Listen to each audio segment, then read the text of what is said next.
Hey math kids, today we're going to talk about the area of a triangle, and we're doing example 1. We're in section 8b in your book. Before we get to that example though, I just want to stress what the base of a triangle is. So if we have a right triangle, if we have something like this where we could draw a right triangle like this is from your book, you can look at it.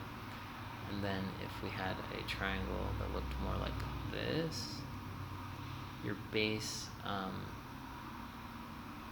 so this is your base, this entire thing is your base, this is your base.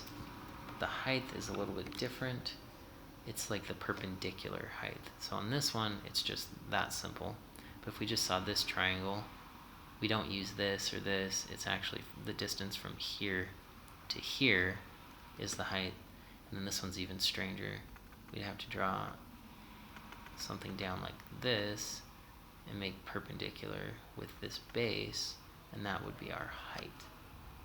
Okay, and the area of a triangle is 1/2 base times height. Okay, some naming conventions for triangles. So if we call this A, B, and C, all with capital letters, we would need to name the sides lowercase versions of those on the opposite side. So the side that is farthest away from each one. Okay? Now we're going to move on to example 1.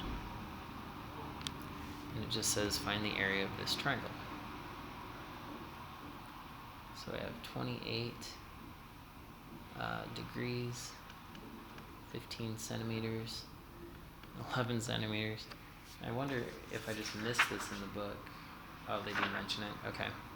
So when I was doing that brief explanation at the beginning, I didn't see the part where they do the other area. So it's 1/2. Let's see, 1/2 AB sine C is another version of the area of a triangle. And so the important part about this, so it doesn't matter which one's called A, which one's called B, or whatever. It's 2 legs or 2 sides of a triangle and the included angle. That's the important part. Okay. So even though this one would be called C, and even though this one would be called A, and this is actually angle B, which looks like it doesn't fit into this, for the formula, I would just call this one A, this one B, and this one capital C. Okay? And once again, how we should think of this formula, it's the area equals 1/2, just any side, times different side, and then sine of the included angle. Okay? And so when we do that, we just get 1/2 times 11 times 15, and then sine of 28. And since it's given in degrees, make sure your calculator is in degrees. I think my calculator's frozen, so I'll just open it up again. Alright, so I'm going to just type in 0.5 for the 1/2 times 11 times 15 times sine, whoops, I actually got to put it in degrees. So you go to your mode menu, go to degrees, get out of it. Alright, so 0.5 times 11 times 15 times sine of 28. Okay, so for that one we got 38.7. And it was in centimeters, so that'll be centimeters squared. Okay, moving on to example 2. It says a triangle has 2 sides with lengths 10 centimeters and 11 centimeters. Okay, so I'm just going to draw a triangle, say 10 and 11, and an area of 50 centimeters squared. Determine the possible measurements of the included angle. Give your answers accurate to 1 decimal place. Okay, so this would be the included angle. And so we go back to our A equals 1/2 AB sine C. So we do area, which is 50, is equal to 1/2 times 10 times 11 times sine theta. So we're trying to find theta. So if we multiply this out, 1/2 times that is 5. 5 times 11 is 55.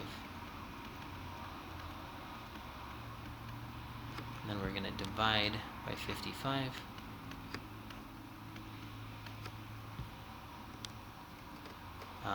And so we have sine theta equals 50 over 55. So to undo that sine, we do an inverse sine on both sides. So in our calculator, we want to plug this in. So I'll move, let's see, kind of in the middle of the screen. So second sine, then we get 50 divided by 55. And so we get the angle of 65.4. Now, if you look at a unit circle, I think that's how I want to show you how to do this. So, if we look at a unit circle,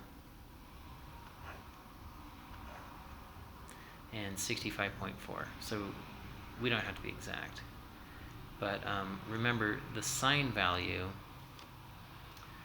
we had this thing, cosine theta, sine theta. The sine value is the y value. And so the same y value is going to show up if we use this angle as well. And so if we think of it like this, if we had 65.4, which would be this, we could figure out what this angle needs to be to get to 90. So we just say 90 minus that. Oops. So 90 minus 65.4. So 24.6, which means this is also 24.6. And so if we do 90, because this angle would be 90, so 90 plus 24.6.